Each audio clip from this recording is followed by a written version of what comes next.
ಧ್ರುವಾದಿಧ್ವಾಂತರವಯೇ ವೈಷ್ಣವೇಂದೀವರೆಂದವೇ ಶ್ರೀರಾಘವೇಂದ್ರ ಗುರವೇ ನಮೋತ್ಯಂತ ದಯಾಳುವೇ. ತಪಸ್ವಾಧ್ಯಾಯ ಶುಶ್ರೂಷಾ ಕೃಷ್ಣ ಪೂಜಾರತಂ ಮುನಿಂ ವಿಶ್ವೇಶಮಿಷ್ಟದಂ ವಂದೇ ಪರಿವ್ರಾಟ್ ಚಕ್ರವರ್ತಿನಂ. ಶ್ರೀ ಗುರುಭ್ಯೋ ನಮಃ. ಶ್ರೀ ವಿಶ್ವೇಶತೀರ್ಥ ಗುರುಭ್ಯೋ ನಮಃ. ದ್ರೌಪದಿ ದೇವಿಗೆ ಬಂದಂತಹ ಯಾವೆಲ್ಲ ಕಷ್ಟಗಳಿದೆ, ಆ ಏನೇ ಕಷ್ಟಗಳು ಬಂದರೂ ತನ್ನ ಮಾರ್ಗ ಭಗವಂತನ ಧ್ಯಾನ, ಅವನನ್ನ ಬಿಟ್ಟರೆ ಮತ್ತೆ ಯಾರನ್ನೂ ನಾನು ಶರಣಾಗೋದಿಲ್ಲ ಅನ್ನೋದನ್ನ ನಾರಾಯಣ ಪಂಡಿತಾಚಾರ್ಯರು ತಿಳಿಸ್ತಾ ಇದ್ದಾರೆ.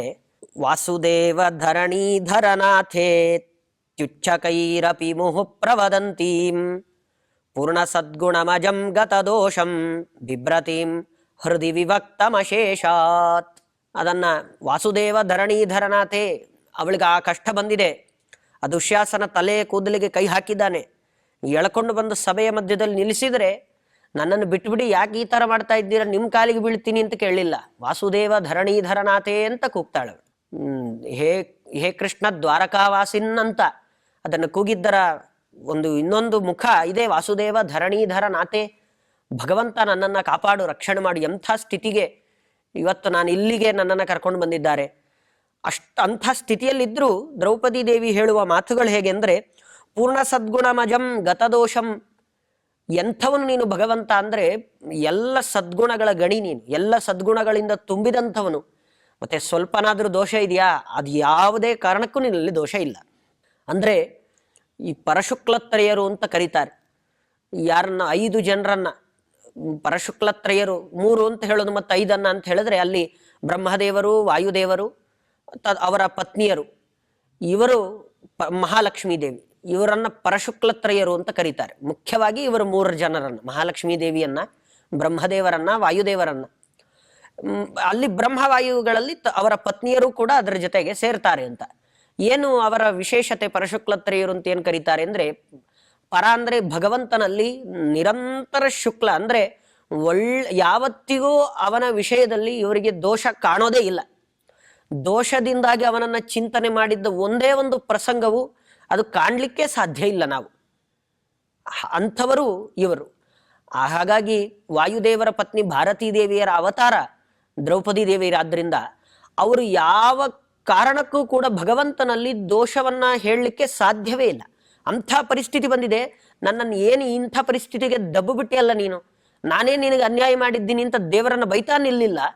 ಪೂರ್ಣ ಸದ್ಗುಣಮಜಂ ಗತ ದೋಷಂ ಅಂತ ಅವನನ್ನ ಚಿಂತನೆ ಮಾಡ್ತಿದ್ದಾಳೆ ದ್ರೌಪದಿ ದೇವಿ.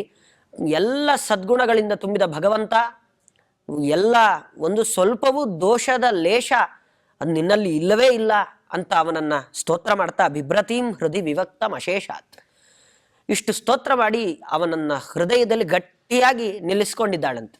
ಅದನ್ನ ಹೃದಯದಲ್ಲಿರುವ ರೂಪವನ್ನ ಕಣ್ಮುಚ್ಚಿ ಚಿಂತನೆ ಮಾಡ್ತಿದ್ದಾಳೆ ಅಷ್ಟೇ. ಹೊರಗಡೆ ಏನೇ ನಡೀತಿದ್ರು ಅದೆಲ್ಲ ದೇಹಕ್ಕೆ, ಅವನು ಎಳೆದಾಡ್ತಿರ್ಬೋದು, ಇನ್ನೊಂದಿರ್ಬೋದು, ಮತ್ತೊಂದಿರ್ಬೋದು, ಏನೇ ಇದ್ರೂ ಭಗವಂತನ ಚಿಂತನೆಯನ್ನು ಯಾವುದೇ ಕಾರಣಕ್ಕೂ ಬಿಡೋದಿಲ್ಲ ಅನ್ನುವ ದೊಡ್ಡ ಸಂದೇಶವನ್ನ, ಇಷ್ಟು ಕಷ್ಟ ಬಹುಶಃ ಯಾರಿಗೂ ಬಂದಿರ್ಲಿಕ್ಕಿಲ್ಲ.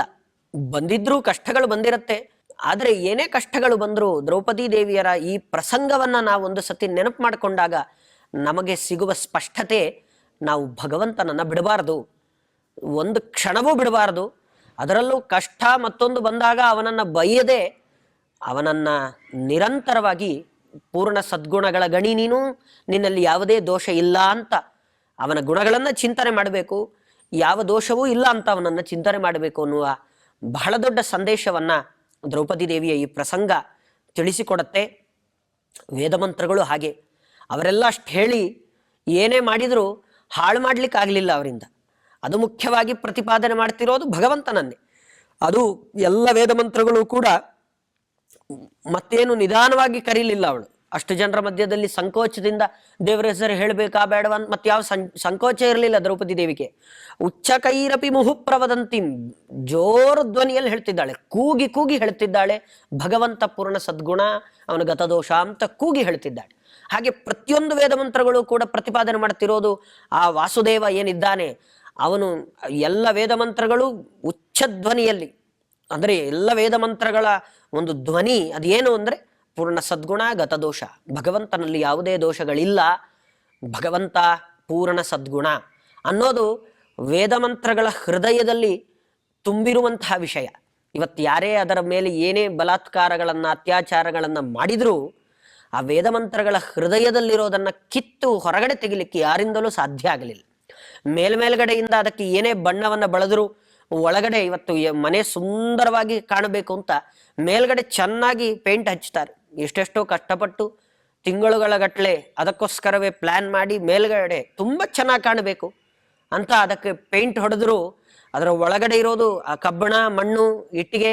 ಇವತ್ತು ಯಾವ್ದು ನಾವು ಕಾಲಲ್ಲಿ ತುಳಿದು ಮಣ್ಣು ಅಂದರೆ ಮನೆಯಿಂದ ಹೊರಗಡೆ ಹಾಕ್ತೀವಿ, ಆದರೆ ಅದೇ ಮಣ್ಣಿಂದ ಮನೆ ಕಟ್ತೀವಿ. ಆ ಮಣ್ಣು ಚೆನ್ನಾಗಿ ಕಾಣಬೇಕು, ಅದು ಒಳಗಡೆ ಸತ್ವ ಆ ಮಣ್ಣೆ, ಆ ಕಬ್ಬಿಣ, ಮಣ್ಣು, ಕಲ್ಲೇ ಸತ್ವ. ಮೇಲ್ಗಡೆ ಮಾತ್ರ ಬಣ್ಣ ಬೆಳೆದಿರೋದು. ನೋಡಿದವರಿಗೆಲ್ಲ ಮನೆ ಚೆನ್ನಾಗಿದೆ ಅಂತ ಕಾಣಿಸ್ಲಿಕ್ಕೆ ಕಾರಣ ಹೊರಗಡೆ ಬೆಳೆದಿರುವ ಪೇಂಟ್. ಆ ಥರ ಇವರು ಈ ಮಾಯವಾದಿಗಳೆಲ್ಲ ಮತ್ತೊಬ್ಬರೆಲ್ಲ ಸೇರಿ ಏನು ಈ ಆ ಮಣಿಮಂತ ದೈತ್ಯ ತಾನೆಲ್ಲ ವ್ಯಾಖ್ಯಾನವನ್ನ ಮಾಡಿ ಅವನೇನೇನು ಹೇಳ್ತಿದ್ದಾನೆ ಅದೆಲ್ಲ ವೇದಮಂತ್ರಗಳ ಮೇಲ್ಮೇಲ್ಗಡೆಯ ಅರ್ಥ. ತನಗೆ ತೋಚಿದ ಹಾಗೆ ತಾನು ಅರ್ಥವನ್ನು ಹೇಳ್ತಿದ್ದಾನೆ, ಅದರ ಮೇಲೆ ಬಣ್ಣ ಬೆಳ್ಕೊಂಡು ಓಡಾಡ್ತಾ ಇದ್ದಾನೆ. ಏನೇ ಬಣ್ಣ ಬೆಳೆದ್ರೂ ಒಳಗಡೆ ಇರುವ ಸತ್ವ ಮಾತ್ರ ಅದೇ. ಏನಂದ್ರೆ ಭಗವಂತ ಪೂರ್ಣ ಸದ್ಗುಣ, ಅವನು ಗತದೋಷ ಅನ್ನೋದನ್ನ ಸಾರಿ ಹೇಳ್ತಾ ಇದೆ ಅದು. ಹೀಗೆ ಯಾವುದೇ ಪರಿಸ್ಥಿತಿಗಳು ಬಂದರೂ ಭಗವಂತನನ್ನ ಅವನ ಸ್ಮರಣೆಯನ್ನು ಬಿಡಬಾರದು ಅನ್ನೋದನ್ನು ತೋರಿಸಿಕೊಡ್ತಾ ಇದೆ. ಹಾಗಾಗಿ ಇಷ್ಟೆಲ್ಲ ಇರೋದರಿಂದ ನಾವು ನಮ್ಮ ಕೈಯಲ್ಲಾದ ಪ್ರಯತ್ನವನ್ನು ನಾವು ಮಾಡಬೇಕು. ಆ ವೇದಮಂತ್ರಗಳ ಪರಂಪರೆಯನ್ನು ಉಳಿಸುವ ಜವಾಬ್ದಾರಿ ಅದು ನಮ್ಮ ತಲೆಯ ಮೇಲಿದೆ. ನಾವು ಅದರ ಅಧ್ಯಯನವನ್ನು ಮಾಡಬೇಕು. ಅದನ್ನು ಅಧ್ಯಯನ ಮಾಡಿ ಅದರ ಅರ್ಥಗಳನ್ನು ತಿಳ್ಕೊಳ್ಳಿಕ್ಕೆ ಪ್ರಯತ್ನ ಪಡಬೇಕು. ಇದಕ್ಕೆಲ್ಲ ಅನುಕೂಲ ಆಗಲಿ ಅಂತಲೇ ಮುಂದೆ ಆಚಾರ್ಯರು, ಮಧ್ವಾಚಾರ್ಯರು ಅದಕ್ಕೆ ಗೀತಾ ಭಾಷ್ಯ, ಬ್ರಹ್ಮಸೂತ್ರ ಭಾಷ್ಯ ಅದನ್ನೆಲ್ಲ ಬರೆದು ನಮಗೆ ಕೊಟ್ಟಿದ್ದಾರೆ. ಇದರ ಅರ್ಥ ಸರಿಯಾಗಿ ನೀವು ತಿಳ್ಕೊಳ್ಳಿ ಅನ್ನೋದಕ್ಕೋಸ್ಕರವೇ ಕೊಟ್ಟಿದ್ದಾರೆ. ಹಾಗಾಗಿ ಆ ವೇದದ ಪರಂಪರೆಯನ್ನು ಉಳಿಸುವ ದೊಡ್ಡ ಜವಾಬ್ದಾರಿ ಅದು ನಮ್ಮ ಮೇಲಿದೆ. ಇಲ್ಲದೇ ಇದ್ರೆ ಅನ್ಯಾಯ ಆಗೋದನ್ನು ನೋಡಿಯೂ ಭೀಷ್ಮಾದಿಗಳಂತೆ ನಾವು ಕಣ್ಮುಚ್ಚಿ ಕೂಡಬೇಕಾಗತ್ತೆ. ಇನ್ನು ನಾವೇ ಅದನ್ನು ಹಾಳು ಮಾಡಿದರೆ ನಾವು ದುಶ್ಯಾಸನನ ಸ್ಥಾನದಲ್ಲಿ ನಿಲ್ತೇವೆ.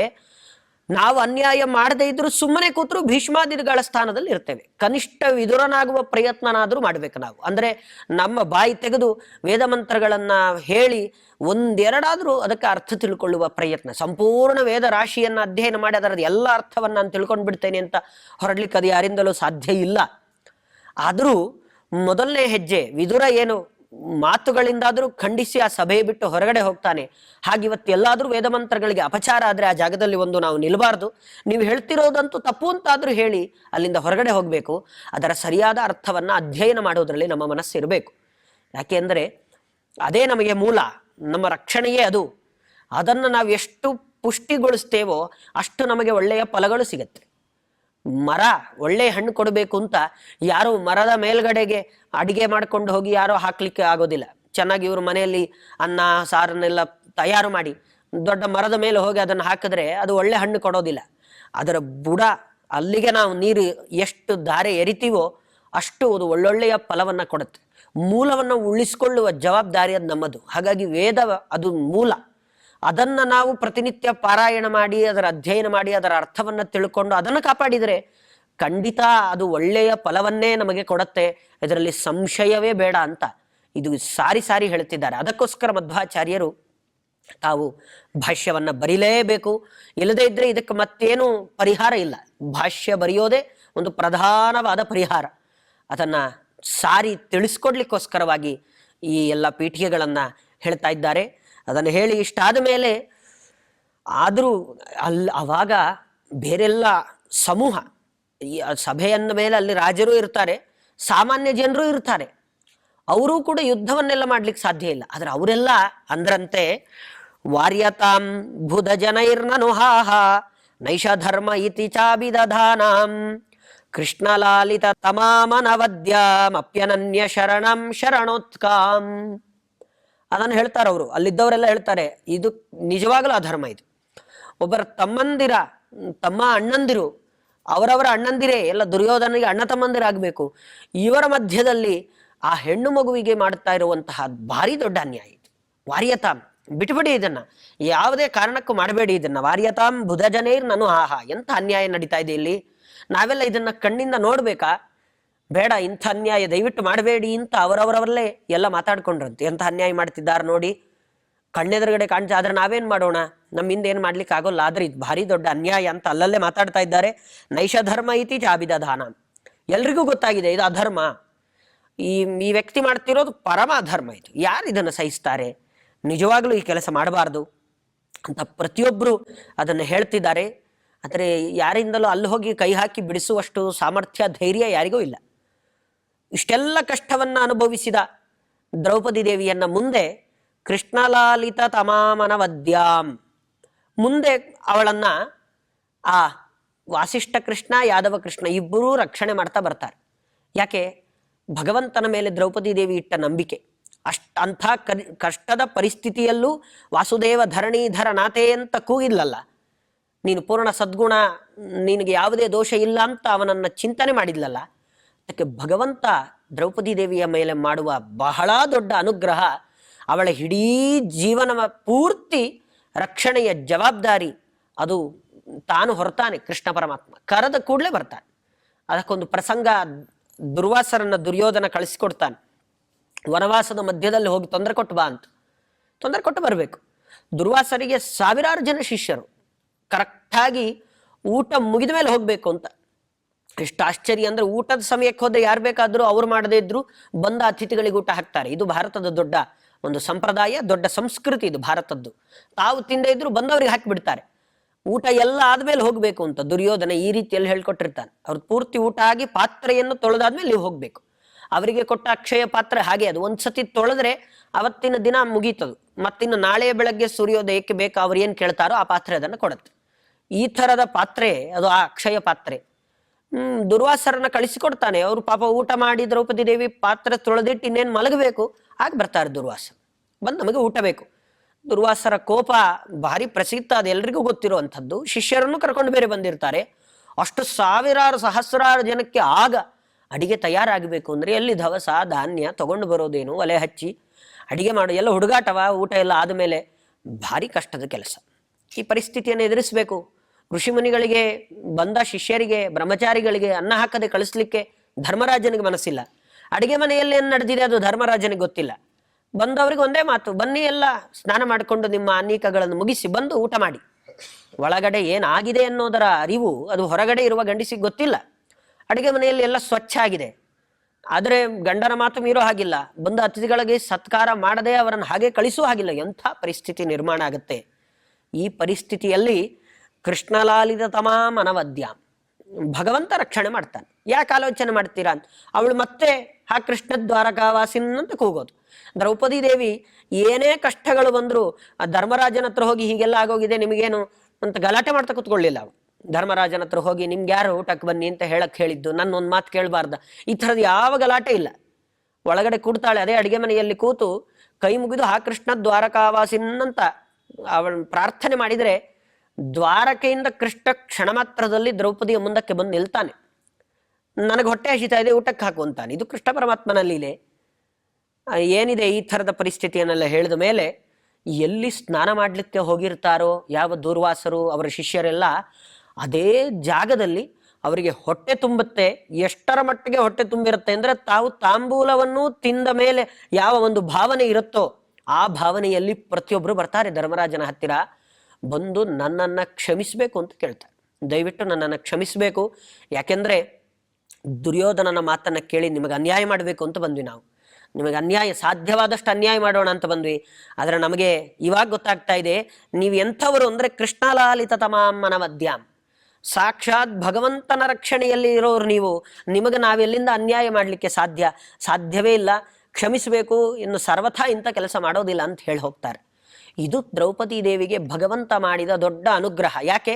ವಾಸುದೇವ ಧರಣೀಧರ ನಾಥೇ ಅಂತ ಕೂಗಿ ಅದರಲ್ಲೇ ನಿಷ್ಠೆ, ಭಗವಂತ ನಮ್ಮನ್ನ ರಕ್ಷಣೆ ಮಾಡ್ತಾನೆ ಅನ್ನುವ ಆ ನಂಬಿಕೆ ದ್ರೌಪದಿ ದೇವಿಯನ್ನ ಅವಳ ಇಡೀ ಜೀವನ ಪೂರ್ತಿ ಕಾಪಾಡುವ ಜವಾಬ್ದಾರಿ ಅದು ಭಗವಂತ ತಾನು ವಹಿಸಿಕೊಳ್ತಾನೆ. ಅಪ್ಯನನ್ಯ ಶರಣಂ ಶರಣೋತ್ಕಂ, ಮತ್ಯಾರು ರಕ್ಷಕರಿಲ್ಲ, ಇದಂತೂ ಸ್ಪಷ್ಟ. ನಮಗೆ ರಕ್ಷಕರು ಅಂದ್ರೆ ಅದು ಭಗವಂತನೇ ಅನ್ನುವ ಆ ದಿಟ್ಟ ನಿರ್ಧಾರ ದ್ರೌಪದಿ ದೇವಿಯನ್ನ ಆ ರೀತಿಯಲ್ಲಿ ಕಾಪಾಡತ್ತೆ. ಇದೇ ರೀತಿಯಲ್ಲೇ ವೇದಮಂತ್ರಗಳು ಕೂಡ, ಈ ವೇದಮಂತ್ರಗಳ ಪರವಾಗಿ ಈ ಶ್ಲೋಕ ಯಾವ ರೀತಿಯಾಗಿ ಅರ್ಥ ಬರುತ್ತೆ ಅನ್ನೋದನ್ನ ನಾಳೆಯ ದಿನ ನೋಡೋಣ ಅಂತ ಹೇಳ್ತಾ ನನ್ನ ಮಾತನ್ನು ಮುಗಿಸ್ತೇನೆ. ಕೃಷ್ಣಾರ್ಪಣಮಸ್ತು.